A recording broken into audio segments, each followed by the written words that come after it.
ચૂંટણી ગઈ, સરસ, સારું. બસ ધર્મની ધજાઓ ફરક આવતી રે એવા વ્યક્તિત્વને આપવું મત. નેક્સ્ટ ટાઈમ ધ્યાન રાખશું. આપજો મત, એમ મારો કહેવાનો ભાવ, મત આપજો. કેમ કે મત આપવો એ બહુ સારી વાત છે. હમણાં અમારા ગામમાં એક ભાઈએ, આપણું ગુજરાતી મતલબમાં હાલો ને, ગુજરાતી, મહારાષ્ટ્રમાં ક્યાંક ઈશ્વર કાકા એને એક પુલ બનાવવાનું ટેન્ડર ભર્યું. ત્રણ જણાએ ટેન્ડર ભર્યું. આપણે ગુજરાતી હું કહી શકીએ, ગુજરાતી એટલે હું, ગુજરાતી કોઠા ઉજવાળો કેમ, વિશ્વના કોઈ પણ ખૂણે હોય ગુજરાતી કળાઈ આવે. શું કામ? એના કાંડામાં બળ છે, એટલે એના હૃદયમાં શ્રીજી મહારાજ બિરાજે, એના હૃદયમાં ઘનશ્યામ મહારાજ બિરાજે, સહજાનંદ સ્વામી મહારાજ બિરાજે. દુનિયાના કોઈ પણ ખૂણે જાઓ. એમાં એક તામિલનાડુ વાળા ભાઈએ એક ટેન્ડર ભર્યું, એક મરાઠી વાળા ભાઈએ ટેન્ડર ભર્યું, અને એક આપણો ગુજરાતી ગયો એને ટેન્ડર ભર્યું. ટેન્ડર ભરાઈ ગયા એટલે એનો જે કોઈ ટેન્ડર સાચો તો એ મેન સાહેબનો ફોન આવ્યો, તમે ત્રણેય મારી ઓફિસમાં આવો, પણ વારાફરતી આવો. એમાં પેલો ભાઈ ગયો મહારાષ્ટ્રન. એટલે સાહેબે એવું પૂછ્યું કે આ પુલ અમારે બનાવવાનો છે, તો કેટલા પૈસામાં તમે બનાવી દે? હોય કે 300 કરોડ રૂપિયામાં. હે કે 300 કરોડ રૂપિયામાં? કે 300 કરોડ કેમ એટલા બધા? તો કે 300 કરોડમાં સાહેબ 250 કરોડનું તો મટીરિયલ આવશે, 50-25 કરોડ રૂપિયા તો સીતારામ કરવામાં વ્યા જાય. એ કે સારું, જાઓ તમે નીકળો. પછી તામિલનાડુ વાળો ભાઈ એવો કે આ અમારે પુલ બનાવવાનો છે, તો કેટલા લેવો આ પૈસા? તો કે 500 કરોડ રૂપિયા. કેમ એટલા બધા? કે 400 કરોડનું મટીરિયલ જાય, 50 કરોડ તો મારે રાખવા કે નહીં હાથ ઉપર? જવા દો. પછી આવ્યો ગુજરાતી. એમાં કોઈક માન કુવાનો હોય છે મારો વાલો, બુદ્ધિશાળી માણસ. એમાં સાહેબે પૂછ્યું કે બોલો ભાઈ તમે ગુજરાતી? તો કે હા. એ કે અમારે પુલ બનાવવાનો છે, તો કેટલા કરોડ રૂપિયા લેવો? કે 1000 કરોડ. હે કે 1000 કરોડ? કે એટલા બધા કેમ? એ કે 300 કરોડ તો સાહેબ પેલા તમારા. હે કે 300 કરોડ તમારા પેલા, 200 કરોડ મારા. તો કે પણ તો પુલ કોણ બનાવશે? તો કે ઓલા તામિલનાડુ વાળાને આપી દો.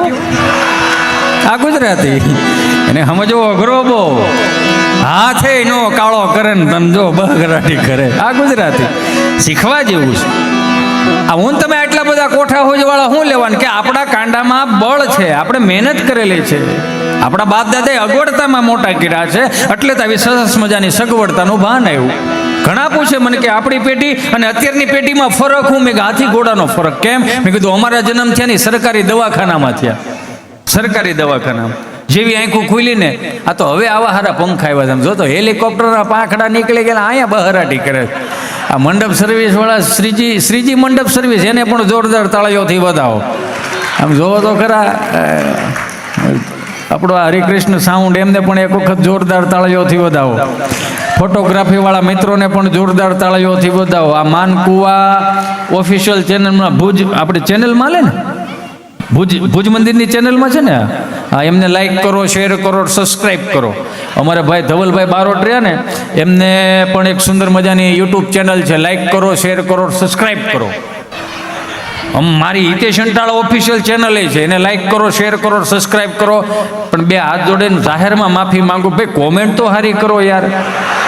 કે બધું મેં ઠેકો લીધો છે યાર, કે હું બધાને રાજી કરું? ન થઈ શકે ભાઈ. બધું એકલો કેટલે પૂગવું? હાલો, બધી ન પૂગ્યું કહો, એટલે કોમેન્ટો સારી કરો. એમ મારો રામ ભલું કરે. એમાં આખું અમારા સરકારી દવાખાના આખું ખુલીને એટલે 3 પાંખડાવાળો પંખો મળે, એક પાંખડું મવડાઈ ગયું હોય એમ. એમાં શેકલાએ માળો કર્યો હોય, અને ખૂણે ખૂણે જો નકરા કરોળિયાને ઝાડા ટ્યુબ લાકડીનો ધોકો, 2 ખૂણે કાળો, વશમાં લબક ઝબક ક્યાં રાખે. એટલે આંખું ખુલ્લી વિચાર આવ્યો ઈશ્વર કાકા કે અહીંયા આવ્યા છે પણ સુવિધા નામે કાંઈ છે નહીં, તો બધું આપણે જ ઊભું કરવાનું રહે. એટલે આપણા બાપે આપણને અગવડતામાં મોટા કર્યા, એટલે જ આ સગવડતાનું ભાન આવ્યું. અત્યારની પેઢીને કાંઈ ન કહેવાય. કેમ? મેં કીધું હું હોય જ સિંગલ. અમે બે, અમારું એક બ્રિટાનિયા બિસ્કિટ જેવું, આગળ પાછળ કાંઈ નહીં, વશમાં મલાઈ ટીન ટીન ટીન. આને કંઈ કહેવાય નહીં. કેમ કે મલાઈ છૂટી પડી જાય તો બિસ્કુટનું કામ એ શું છે આપણે સમજવા જેવું છો. ખાલી દાંતમાં ન કાઢતા મારા બાપ. હા, અહીંથી જે બોલવું એની જવાબદારી મારી, તમે હું સમજો એની જવાબદારી તમારી. અને બીજું કહી દઉં, જેટલું પણ અહીંથી બોલાય ને એટલું હળવું આવશે, હળવું, હલકું નહીં આવે, એની જવાબદારી આપું છું. કેમ કે શબ્દ શબ્દ વિચારીને કહીએ, શબ્દને હાથ ન પાવ, એક શબ્દ ઔષધ કરે, બીજો કરે કાવ. કે અત્યારની પેઢી જન્મે ને તો ડબલ વીવીઆઈપી રૂમમાં જન્મે, ડબલ વીવીઆઈપી રૂમ. આંખું ખુલે સીધું સેન્ટર એસી, એમાંય 42-50 ઇંચનું ટીવી હોય. 3 નર્સો તો માથે ઊભી હમું હમું કર્યા જ રાખે, અને ઓલું ટકર જોઈ રાખે. આવતા હવે સીધો ચાલુ. હવે હિંચકાવા વાળા તો હવે ઘેરે કોઈને ગમતા નથી. ટેકનોલોજી, ઇલેક્ટ્રોનિક ઘોડી આવી ગયા, ઇલેક્ટ્રોનિક ઘોડિયા હલડા, આમ ચાપ દબો ઘોડીઓ આમ ત્યાં જ રાખે. અને એમાં ઓલું પેન ડ્રાઈવનું ઠૂઠું ભરાઈ દો એટલે હલડા ગાય રાખે. ઉલુલુલુ લાઈયો તારો બાપ ટાઈયો, ઉલુલુલુ લાઈયો તારો બાપ ટાઈયો. એટલે આ કાંઈ બીજું ન કરી દે આપણને. જ્યાં સુધી આ સંતોના સંગમાં છે ત્યાં સુધી એનો વાળે વાંકો ન થાય મારા બાપ. આખું વીચીને હોઈ જાઓ. બાકી જેના ઘાણવા દાજી ગયા છે ને એનો તો ઠેઠ સુધી ઘાણવા દાજી ગયા છે. હમણાં 2 ભાઈઓ બેઠેલા હતા ને, એક નાનો ભાઈ ને એક મોટો ભાઈ, બે બેઠેલા હતા. નાનો ભાઈ ટીવી જોવે, મોટો ભાઈ મોબાઈલમાં ગેમ રમે.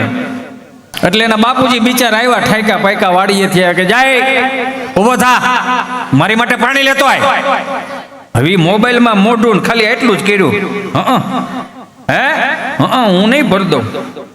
અને હું નહીં ભરતો કીધું ને તો બાપને ધ્રાસકો પડ્યો. ઓહો, આ 19 વર્ષનો આને કરી દીધો, મણ એક પાણો છાતી ઉપર મૂકી ન દીધો, એવો તો વજન લાગ્યો. અરર, કે આને મને ના પડી, હું નહીં ભર દઉં. આ 3 મહિનાનો હતો ને ખાલી કર્યું હોત ને તો ન નીકળતી. કે ત્યાં તો એનો નાનો ભાઈ ટીવી જોતા જોતા બોલ્યો, બાપુજી, પપ્પા, ભાઈ જે બોલ્યો એને માફ કરી દો. તમારું હૃદય બહુ વિશાળ છે, ભાઈ જે બોલ્યો છે એને માફ કરી દો. છે તો આપણો જ ભાઈ ને, આપણો જ લોહી છે ને, જાવા દો ને બાપા, એને માફ કરી દો. જાઓ તમે ઊભા થાઓ, પાણી આરે જાઓ, પાણી પીતા હો અને મારી હાટું ભરતા હો. આમાં આખો ઘાણવો નો દાજી ગયો કેવાય. જેટલા પણ અહીંયા બેઠા છો, 2 હાથ જોડીને પ્રાર્થના કરું કે આપણી ઘેરે આપણો વડીલ બેઠો હોય, આપણી ઘેરે આપણી માં બેઠી હોય ને, દુનિયાના કોઈ પણ ખૂણે બેહો એનો વાંધો ને, પણ અડધી કલાક એની પાસે બેહો. શું કામ? કે હવે આ છેલ્લી પેઢી છે, આ છેલ્લી પેઢી છે કે 70-80 વર્ષના અનુભવો મને તમને કહેતા જાય, જે ગૂગલમાં નહીં આવે. મને એક ભાઈ આવીને કે મને કે સૌથી મોટામાં મોટો નાથ કયો? મેં ભોળોનાથ. કે નહીં તો ગૂગલનાથ. હું માથું ખંદોળવા મળ્યો. મેં કીધું આ 9 નાથમાંથી આ બીજા નાથ કઈ આવ્યા? કે ગૂગલનાથ. કેમ? એ કે ગમે એ પૂછો એને ખબર જ હોય, રસ્તો પૂછો તો એને ખબર હોય. સારી વાત છે, હાલ. પણ પૂછતો તારી હાથ પેઢીના નામ આવડે છે તારા ગૂગલને? તો કે હાલો ગૂગલ અમારી હાથ પેઢીના નામ આપો. તો ગૂગલ થોડો ઘેરે સા પીવા આવ્યો છે ખબર હોય, બાપ બેઠો છે એને ખબર હોય. આવનારી પેઢીઓની ચિંતા આપણે કરીએ છીએ, પણ આપણી ચિંતા એ નહીં કરે. શું કામ નહીં કરે? કે એનું મન ભટકી ગયું છે, એનો આત્મા ભટકી ગયો છે. આપણે ઉપાધિ એની કરી લ્યો, એ ઉપાધિ કરે સલમાન ખાનને, લગ્ન કરશે કે નહીં કરે. બેનો હોય તો એ પ્રમાણમાં ઉપાધિ કરે. આલિયા ભટ્ટને હું નાનું થાય, હું લાડવા લઈને આવશે, કડિયામાં હું આવશે. પણ આપણી પેઢીને આપણા હાથ પેઢીના નામ નથી આવડતા, એ નોંધમાં લેવાનું. આવડો મોટો સત્સંગ સમાજ છે, ભગવાન સ્વામિનારાયણને પ્રિય ગામ માનકુવા. તમે જોવો તો ખરા, કેટલા ભાગ્યશાળી છે કે જ્યાં ઈશ્વરના પગલા પડ્યા હોય એમાં હું તમે મોટા થાય. બસ આ અસ્મિતાને મારે ને તમારે જાળવી રાખવાની છે. આજની કુટેવ 3જી પેઢીએ સંસ્કાર ના થાય એનું મારે તમારે ધ્યાન રાખવાનું છે. શું કામ ધ્યાન રાખવાનું છે? જેટલી પણ અહીંયા યુવા વર્ગ બેઠા છે, 2 હાથ જોડીને પ્રાર્થના કરું, મારા બાપ તમે ભાગ્યશાળી છો કે ભગવાને જન્મ 12 લીધા, વિહામો ગુજરાતમાં લીધો. તમે જુઓ, કૃષ્ણ પરમાત્મા જન્મ 12 લીધા, વિહામો ગુજરાતમાં લીધો. ભગવાન શ્રી સ્વામિનારાયણ જન્મ 12 લીધા, વિહામો ગુજરાતમાં લીધો. અખિલ બ્રહ્માંડનો નાથ ભોળોનાથ. નમો નાથ ભૂતમ ભભૂતમ ભુજંગી, નમો ચંદ્ર વાહન યરી ચરમ યંગી, નમો વૈશ્વનાથાય નાગેન્દ્ર નામી શરણ શંકરાલય સગત સગતીય સ્વામી, નમો ભસ્મયંગી જટાબંધ ગંગા, નમો નીલકંઠમ સદા ભૂત સંગા, નમો હસ્ત પીનાક દૈત્યાન ડામી, શરણ શંકરાલે સગતીય સ્વામી. ભોળોનાથ આખું બ્રહ્માંડ વિશ્વ મૂકીને મુઠ્ઠી એટલી જમીનમાં આપણે સોમનાથમાં આવ્યા. સોમનાથી ગુજરાતી, ભોળોનાથી ગુજરાતી જ હતા, પણ મારું માને કોણ? તો જ અહીંયા આવ્યા હોય ને, ગુજરાતી હોય તો જ. પણ મારું માને કોણ? દસ્તાવેજ નહીં ને આપણી પાસે. 1987 મોડલ, એટલે હવે કઈ ભેગું થાય નહીં. પણ એ બીજું કહી દઉં, ભગવાને જન્મ બારા લીધા એને ખબર હતી કે 2026 પછી છે ને ગુજરાતની પરિસ્થિતિ 40 લાખના દેણા હશે, તો એ મોજની ભૂમિ. બનાવો ભજીયા, બનાવો ગાંઠિયા, બનાવો લાહા લાડવા, આ મોજની ભૂમિ છે. એટલે ભગવાન અહીંયા આવ્યા. બાકી બહાર બધી અહીંયા જો આપણે ગુજરાતમાં જેવું સુખ છે ને એવું બહાર નથી હો. તમે જુઓ તો ખરા, બેઠા છો તો તમારી વ્યવસ્થા કેવી સરસ છે. શ્રીમદ સત્સંગી જીવન પારાયણની કથા પ્રત્યે તમારી આસ્થા કેવી સરસ છે. અને ત્રીજું, અવસ્થા સારી છે. બધી જગ્યાએ બધું ન હોય, વ્યવસ્થા સારી હોય, આસ્થા સારી હોય, પણ અવસ્થા સારી ન હોય. અવસ્થામાં કેવું આવે? અમે અહીંયા કદી એમ કહેતા ને, હેલો ભાઈ ચાલુ કરો, ભાઈ રેડી, ભાઈ તારે રેડી, ભાઈ તારે રેડી. કે જેના સામે તું રેડું નાખતા, અમે તો 7 વાગ્યાના રેડી થઈ. તું ચાલુ કર ભાઈ, તારી વાટે એટલું બધું થાય એવું. જે સત્સંગી જીવનમાં મને તમને ભગવાને આદેશો આપ્યા એને અનુસરીને જે માણસ જીવન જીવતો હોય, લાવો લખી દો, એને જીવન કાળમાં દુઃખ ન પડે. ભગવાને સાઈન કરેલી છે યાર. જેને 4 વેદના મગજમાં ઉતરા, ઉપનિષદો આવ્યા, ઉપનિષદોમાંથી નીતિ શતકો, નીતિ શતકોમાંથી વૈરાગ્ય શતકો, આ બધાનો નિચોડ ભગવાને, સ્વામિનારાયણ ભગવાને મને તમને શિક્ષાપત્રી આપી કે આને અનુસરી જે માણસ જીવે. સરદાર વલ્લભભાઈ પટેલ તો ત્યાં સુધી પણ કહેતા કે જે શિક્ષાપત્રીને અનુસરીને જે જીવન જીવતો હોય ને, તો લાવો લખી દો, આટલા બધા પોલીસ સ્ટેશન અને આટલી બધી અદાલતોની જરૂર ન પડે. આટલું સરસ મજાનું મને તમને આપ્યું છે. એટલે કાયમિકને માટે કહું કે ગામડાથી લઈ અને મહાનગરની સફર કરાવીશ મારે તમને, કે 500થી લઈને 2000ની નોટની સફર કરાવીશ.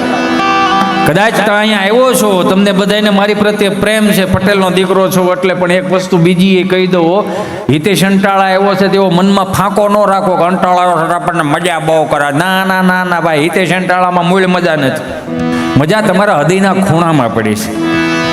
આ 500થી 2000ની નોટની સફર કરી ગયા ને, એમાં ઘણું બધું ભૂલી ગયા આપણે, ઘણું બધું ભૂલી ગયા. એને તાજું કરાવવા માટે હિતેશ અંટાળા આવ્યો છે. નકર એ તો જેદી તેદી 160ના ભાવની ત્રામાન લોટીમાં હરિદ્વારમાં ગળગળતો દાવાનો છે. 3 દી લાગશે આમ શાંતિ, આમ શાંતિ. છેલ્લે માનકુવો આવ્યો તો હવે આવે કહેજો ગયો ગાજતો. એટલા બધા સુંદર મજાના મને તમને આવા ગ્રંથો આપ્યા ભગવાને. હું એ કહી દઉં, સ્વામી આ જાહેરમાં કહું, કદાચ ખોટું લાગે તો મને પ્લીઝ માફ કરજો, કે આટલી કથાઓ સાંભળીએ, એટલી આપણે માળાઓ કરીએ. ઘણા એવું ન કે હું તો ભાઈ સવારમાં 4 વાગ્યામાં જાગીને ઠંડા પાણીએ નાવ. સારું કહેવાય, સારું, ધાર્મિક છો. પણ તમારા નાના ભાઈ હારે, તમે તમારા મોટા ભાઈ હારે બોલતા તો છો નહીં તમે, તો તમે આમાં ક્યાં ધાર્મિક ગણાના? તમે ઠંડા પાણીએ નાઓ કે ગરમ પાણીએ નાઓ? ટાઢા પાણીએ તો માછ લઈ નાય છે, નથી નાતા. એણે કોઈ દી કીધું કે લાવો 2 ડોલ ગરમ પાણી? નહીં. પ્રકૃતિએ, ભગવાને મને તમને માણસ દેહને જ એક હાસ્ય આપ્યું. જો તમે વિચાર તો કરો, માણસ દેહને જ હાસ્ય આપ્યું છે. માણસને જ દાંત કાઢતા શીખવાડ્યું. આગળ હાંડિયાને દાંત કાઢતા શીખવાડ્યું હોય છે. તમે હું બધા 9:30 વાગ્યામાં ઘેરે હોઈ જાય હો, તરત કે પાદરમાં હાંડિયો દાંત કાઢે. બા નો થાય. બાપે આપણને શીખવાડ્યું. 4 ધામની યાત્રામાંથી 5 વડીલો આવતા હોય, આપણા ગામમાં સંતોના હામૈયા થતા હોય. એ ઉકા દાદા, રામજી દાદા, કરશન દાદા, હાવ દેશી હામૈયા. કેવા દેશી હામૈયા?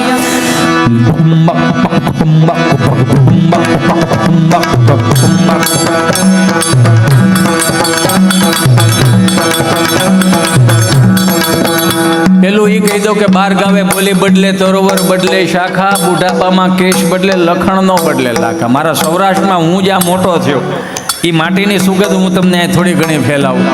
બાકી કચ્છ હારે તો ન જ આવે. હું સ્વીકારું છું, જાહેરમાં સ્વીકારું છું, કચ્છ હારે ન આવે. શેરી વળાવી સજ કરું ને ઘેરે આવો ને હાલો.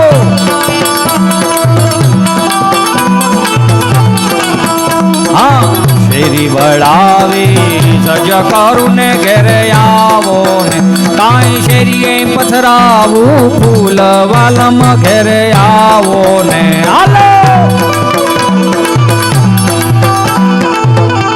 થોડુંક હાવ દેશી કરી નાખ, હજી થોડુંક ટાઈટ કરી નાખ, હાવ દેશી.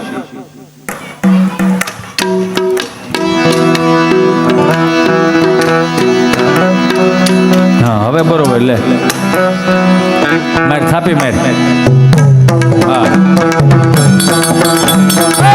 શેરી વળાવી સજ કરું ને ઘેરે આવો કાંઈ શેરીએ પથરાવું ફૂલ વાલમ ઘેરે આવો ને હાલો. એમાં હું છે આ બધું કેવું પડે, વગાડે છે સારું, બધું હાસું, પણ બોલું શું હોય, ન કીધું હોય ને તો એમને માઇલે જાય કે હાલે છે ને એ કે વાંધો નહીં એમ. કેમ કે આ તાલ રહ્યો ને, આ તાલ ઈશ્વર કાકા, આ તાલ આપણા બાપે બનાવેલા તાલ છે અને તાલ જ આપણા બાપનો છે. છાતી ઠોકીને કહી કે આ તાલ આપણા બાપનો છે. શું કામ? કેમ કે પશ્ચિમી સંસ્કૃતિના અનુકરણો આવ્યા ને પછીના તાલ ધીમા ધીમા બેસી ગયા. તમે જો માર્ક કરો, હવે ક્યાંય આવા દેશી સામે ભાગે જ થાય. બાકી હવે ડીજે બોલેલી, ડીજે વાળા હારે આપણે કઈ વાંધો નથી પર્સનલી, આ તો ખાલી કહું છું એમ. ઈચ્છાઓ મનમાં જાગૃત થઈ એટલે આ બધું બેહતું ગયું. ભોળાનાથ પાસે ડમરું, ડમરુમાંથી મૃદંગ આવ્યું, મૃદંગમાંથી આ દોકડ આવ્યો એટલે સાંભળવું ગમે. ગમે એટલો ભણી ગયેલો હોય ને, બહાર વિદેશમાં જન્મ થયા હોય ને, તો અહીંયા આવે અને આ તાલ સાંભળે એટલે એક વખત માથું આમ થઈ જાય. શું કામ? એના લોહીમાં પડ્યું છે, હૃદયમાં પડ્યું છે.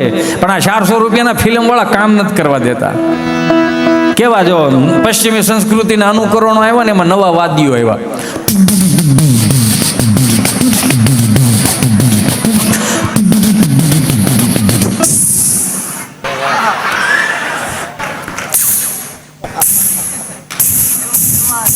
આવું થતું, ફિલ્મ વાળાએ જોર પકડ્યું.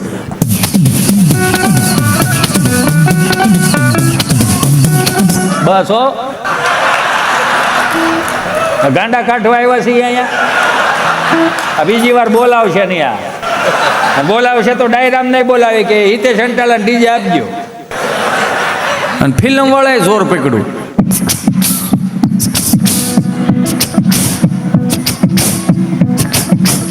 અને હવે તો સ્વામી હાવ દાંટ વાળ્યો છો બધાય થઈને.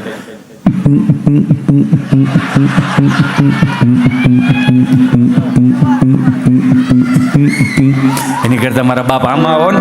શેરી વળાવી સજ કરું ને ઘેરે આવો ને કાંઈ શેરીએ પથરાવું ફૂલ વાલમ ઘેરે આવો ને હાલો. એ હા, એ હાલો હાલો હાલો.